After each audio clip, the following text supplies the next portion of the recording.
1, 2.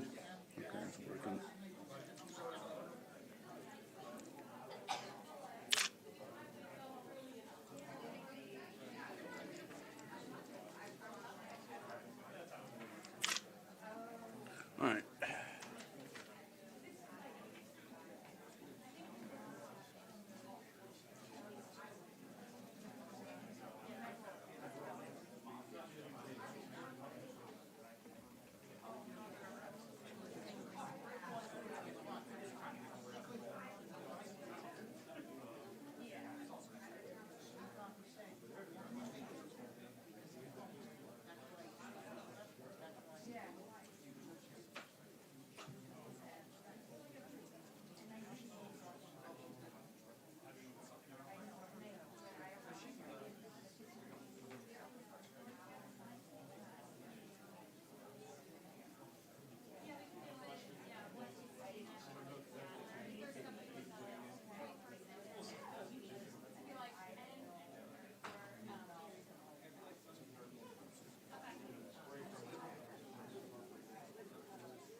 Good morning, everyone. My name is David Metcalf. I'm the United States Attorney for the Eastern District of Pennsylvania. I'm pleased this morning to be joined by FBI Deputy Director Andrew Bailey and FBI Special Agent in Charge Wayne Jacobs. I'm also joined by AUSA's Lou Lappin and Jerome Iatico from the U.S. Attorney's Office. Competition is a basic element of human meaning and human purpose. Many of us, we love sports, we watch sports, we play sports because it fulfills a basic need for the competitive spirit and the need to belong to something greater than ourselves. In a messy world, we often turn to the purity of sports to cheer for something that represent us and our values and where we come from.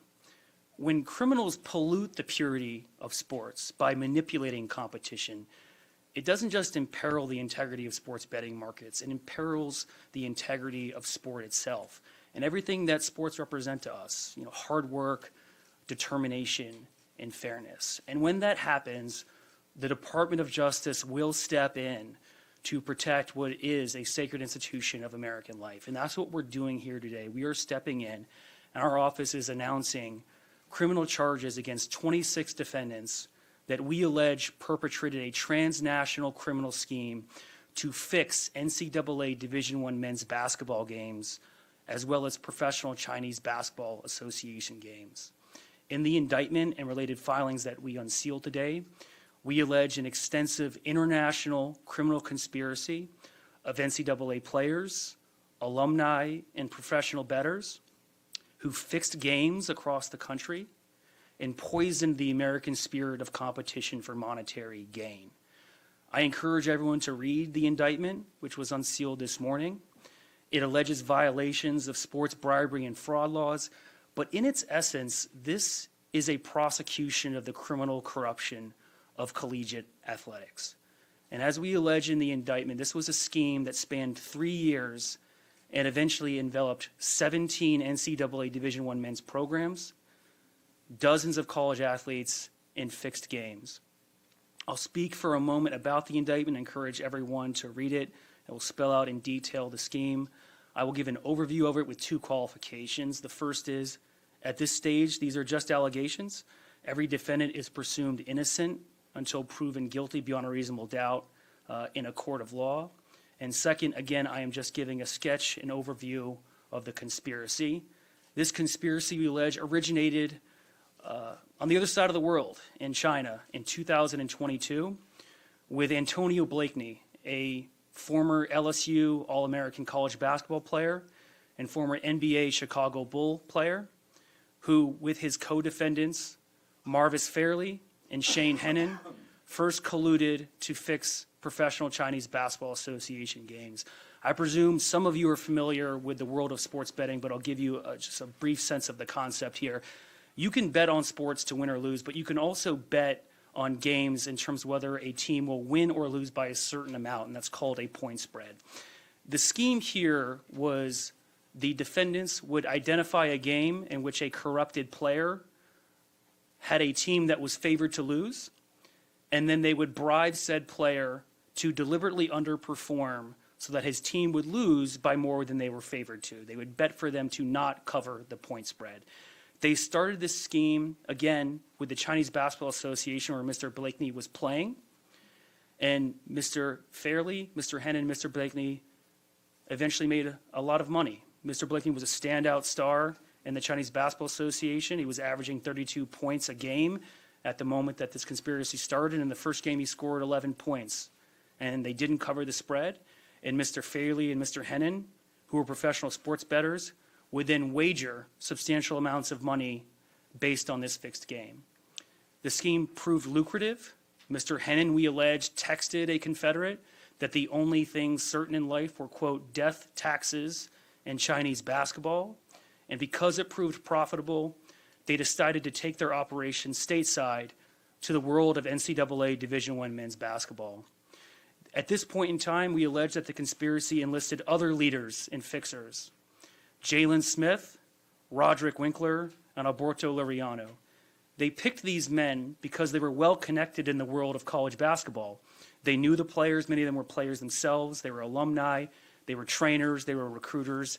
They were networkers. They were people of influence. And because of that influence, they added gravitas and legitimacy to the scheme.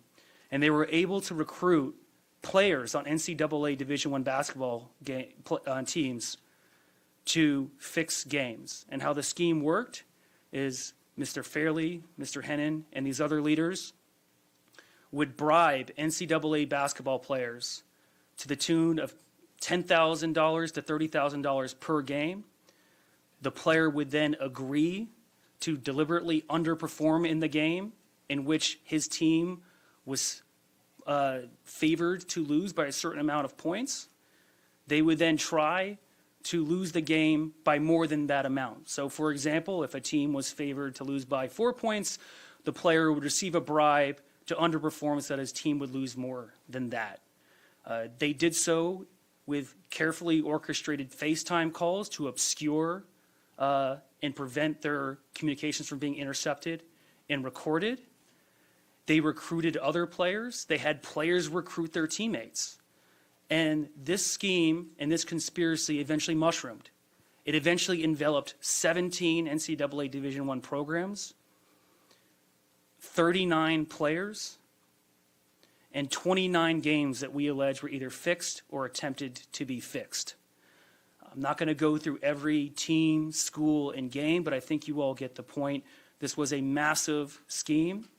It enveloped the world of college basketball. It included conferences such as the Big East, the Atlantic 10 Conference, the Sun Belt, the Horizon League.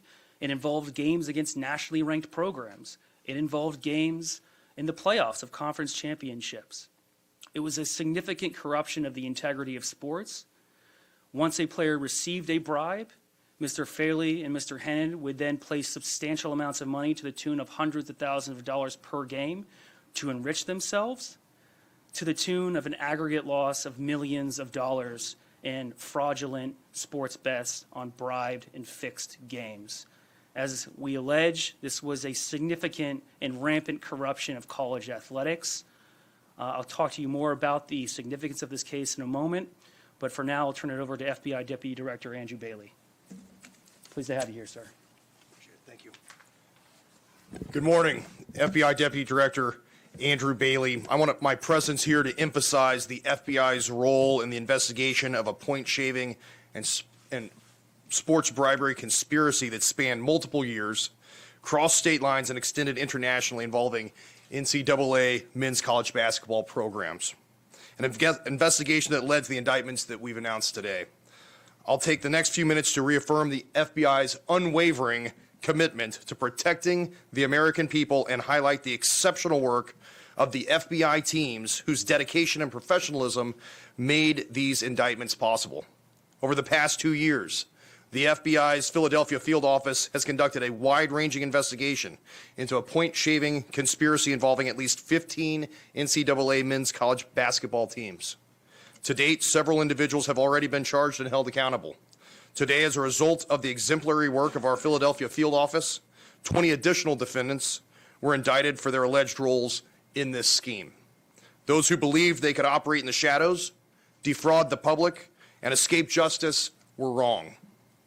The Department of Justice and this FBI will not tolerate the exploitation of the American institutions for criminal profit, nor will we allow victims of this crime, the fans who fill the arenas, the students and alumni who believe in fair competition, and the American public who expect integrity in the institutions they love, to be denied justice.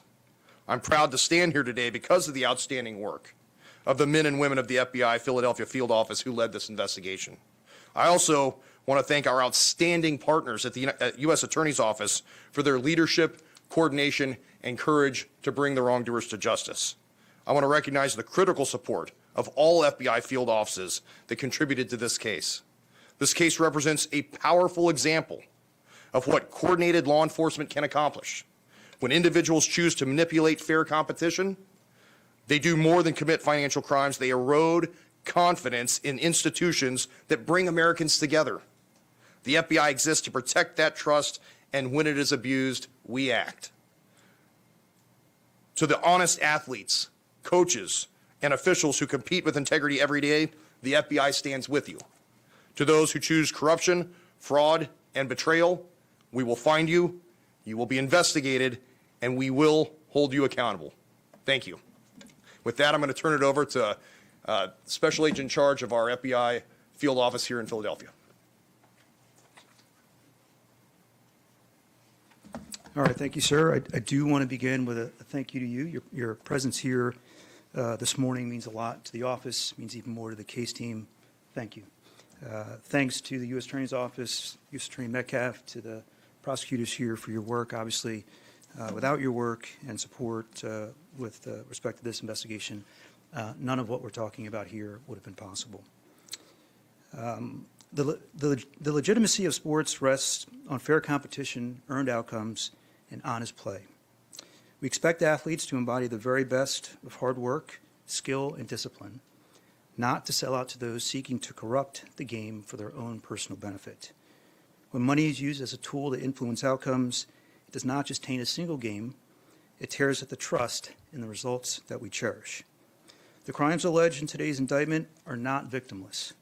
This was a calculated scheme designed to manipulate outcomes, deceive fans, corrupt athletes, and undermine credibility of our leagues and institutions. Yesterday's indictment reflects our commitment to protecting the integrity of sports at every level. It marks the second time in just a few months that the work of the FBI has illuminated the scourge of sports bribery. While the indictment marks a significant step in our investigation, our work continues as we're committed to aggressively identifying, investigating, and charging others who seek to profit by fixing games. Behind every bet is a record of the transaction, a piece of data that we, along with our partners, are continuing to exploit to identify anomalies which may be indicators of similar behavior. This approach is enhanced by our partnerships with governing bodies and with regulatory and private sector partners who will continue to leverage to hold those to account and put an end to this conduct. Today's arrests and indictments would not have been possible without the tireless efforts of the employees of the FBI, the agents, the analysts, the professional staff, whose expertise, persistence, and commitment to justice over the past 2 years were the driving force behind this investigation. We're also grateful for the close coordination of the United States Attorney's Office, the support of our fellow FBI field offices, each of whom played a critical role in bringing this case together. This is a team sport. Defending against corruption relies on the awareness and action of all participants, both on the sidelines and on the court. Let each of us standing here today, side by side, serve as a clear warning to professional and collegiate athletes and to anyone who seeks to manipulate them that there is nowhere to hide. The short-term gain will never be worth the long-term loss. The consequences are real: federal criminal charges, permanent damage to careers, and lasting harm to reputations. These are the shots that no athletes should take. Thank you.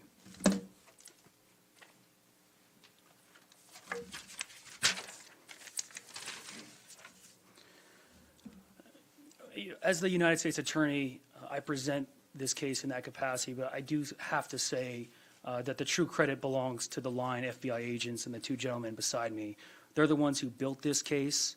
It took a great degree of effort, grit, determination, the type of values that you would see in sports. I'm glad you said this is a team sport, because it is. And this case is a reflection of that and all the values that we expect from our sports institutions. A tremendous amount of credit has to go to the FBI for their diligent and zealous construction of such an immense and impactful case that spanned the country. It's the type of cases that we want to do, and it's really a great reflection of the merit, the excellence of the agents who built it. As I said, this is the corruption of college sports. There is a substantial interest, public interest, in the integrity of sports. A great value of American society is a free, fair, and level playing field. That's why we have antitrust laws to protect competition and commerce. We have insider trading laws to protect the integrity and a level playing field in securities markets. And that's why we have the Sports Bribery Act to protect the integrity of collegiate sports. Sports in many ways are a microcosm, a metaphor for American society and our values. It means something a great deal to us. And when criminals rig the outcome of games for the purpose to lose, rather than to win, we all lose. And that's why we're here today. This is a significant case. I'll take some questions in a moment. Before I do, I want to say the investigation is ongoing. As you can imagine, this is an extensive, significant, ongoing case. We will continue to investigate. I encourage everyone out there who has information about sports wagering in the NCAA or any professional sports, who have information about this case or similar schemes, to come forward and give Special Agent in charge Wayne Jacobs a call and the U.S. Attorney's Office a call so we can continue this fight. With that, I'm happy to take a few questions about this case. Yes, ma'am. Are these men in custody, and what would charges like these fetch if we got to sentencing, as well as what does restitution look like? Some are in custody, some are not. It varies by defendant. As I mentioned, there's 26 defendants. Look, the sports bribery charge carries a maximum penalty of 5 years. The fraud statutes carry a maximum penalty of 20 years. When you ask what type of penalties will it fetch, it depends on a calculus of sentencing guidelines, all sorts of different factors. I couldn't speculate on that now. It's going to vary by defendant, the offense conduct, the amount of loss, all that weighs into this. You would expect in a case like this, the leaders and orchestrators of the scheme would face significantly more imprisonment than, individuals who had a very discrete role or a minor role. Yes, sir. David, prior to today, the 1951 scandal involving CCNY is known as the most infamous scheme in college basketball history. How do you view this in the lens of that case? Is today's case even more pervasive in your view? It's tough to compare them. I don't know the exact scope of this case. I'm just speaking extemporaneously now, but I would imagine it rivals it. I mean, this is a pretty pervasive corruption scheme. As I mentioned, we're talking about dozens of games, athletes, 17 teams. I do view it as historic for that reason. Yes? Could you pull out one example from the indictment of the LaSalle-St. Bonaventure game? It looks like the LaSalle players refused to cooperate. That's what I take from the... There were times, as we allege in the indictment, in which there was an attempted fix of the game. And for various reasons, either because the players either did not cooperate or they were actually cooperating but were unsuccessful, the game was not actually, did not have the outcome that the organizers or leaders hoped they would. There's 9 other players on the court. There's coaches and there's referees. Now in basketball, one player could substantially influence a game in ways in other sports you cannot. But it's not a guarantee. But by and large, the scheme was very successful. Yes, sir. Just to follow up on her question, just because obviously we're hearing about the Philadelphia tie here for a bunch of us here. Yeah. With the LaSalle game, did those players, I know you said sometimes they attempted to fix, did the players not take the money, or did they take the money and it wasn't successful? If you could speak to that. I'm just going to refer you to the indictment on that. Look, in terms of the Philadelphia ties, I will say this. The case originated here. One of the defendants resides in this district. But more importantly, this is a nationally significant case with impact across districts, across offices, across jurisdictions and states. And our office wants to do these cases because they maximize the impact on public welfare.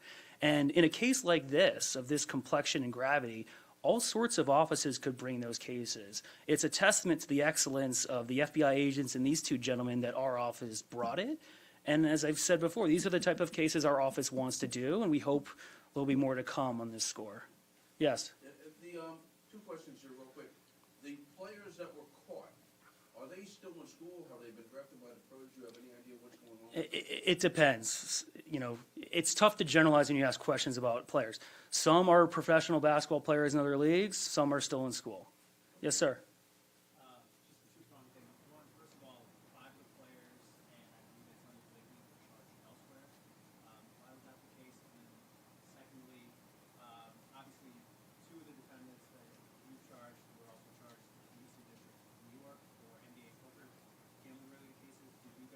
The 2 offices work together? Do you see a relationship between your investigation and theirs? Let me address the first question first. You said they're charged elsewhere. Do you mean in a separate charging instrument? The indictment says it's charged elsewhere. Yes. So as I point out, there are indictments and related filings in this case. The indictment unsealed today is not the only charging document. To address your second question about the ED&Y case, there is a relationship between the 2 cases. Yes, we have been in coordination with the U.S. Attorney's Office and the Eastern District of New York. I'm glad you asked this question because I do think it's helpful to distinguish this case from that one. There are defendants in common, but fundamentally this is a different criminal scheme.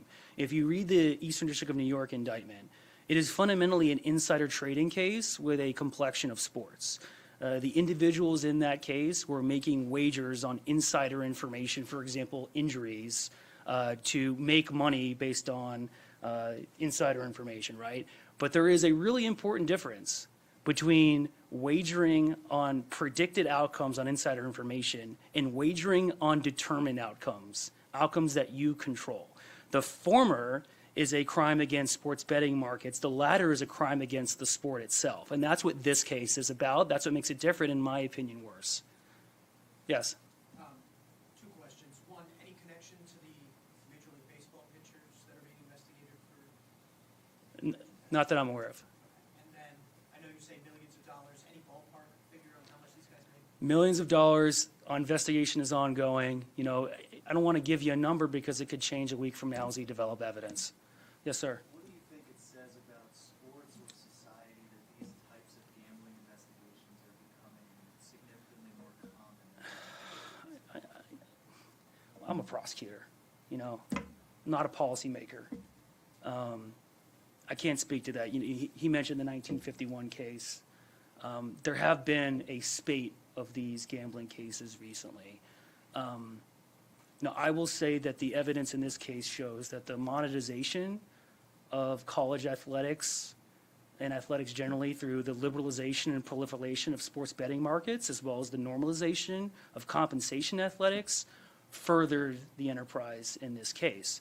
But it's complicated, right? I mean, as we allege in the indictment, you know, certain players were targeted because they were somewhat missing out on NIL money. And this was being done, they were being targeted so they could supplement their NIL compensation, you know.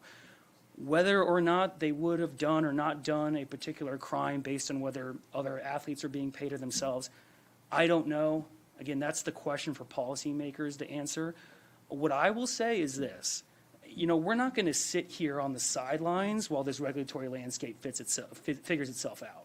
The Department of Justice is going to step in.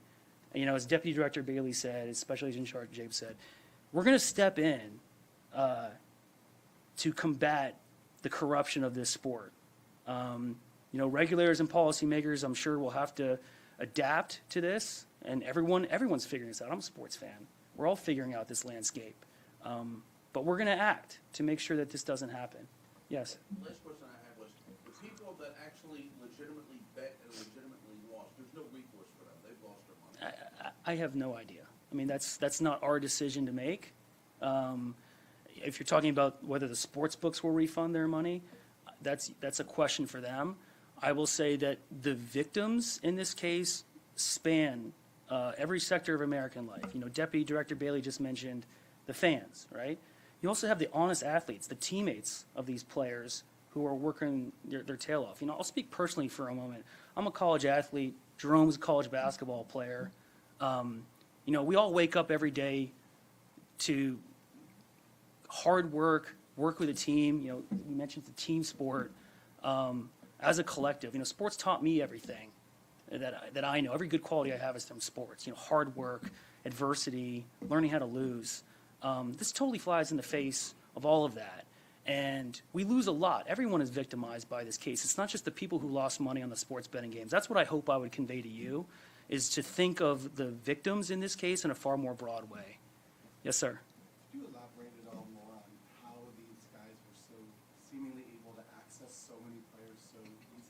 Yeah, I think, again, that is a critical part of the scheme. I'm glad you asked that question. Because the leaders of this conspiracy, we allege, were successful because of their connections in the college basketball world. And it varied, both formally and informally. They were players, they were recruiters, they were trainers. Defendant by defendant, again, I would just refer you to the indictment. One more question, yes? How did you first get knowledge of the scheme? Obviously, I think that it says I'm not going to answer that question. I'm not going to divulge sources and methods. What I will say again is repeat, my ask to everyone, if you have information about this scheme or others, to please pick up the phone and give us a call. Thank you, everyone, for your time. I appreciate it. Thank you. We're good. Thanks.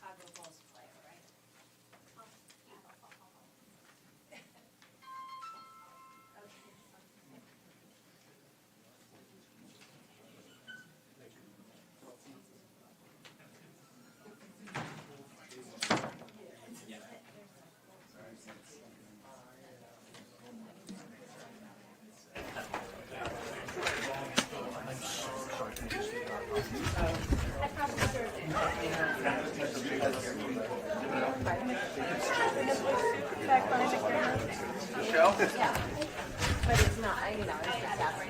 Right, it doesn't say, yeah. That's right. There's at least 2 journalists. There's one currently.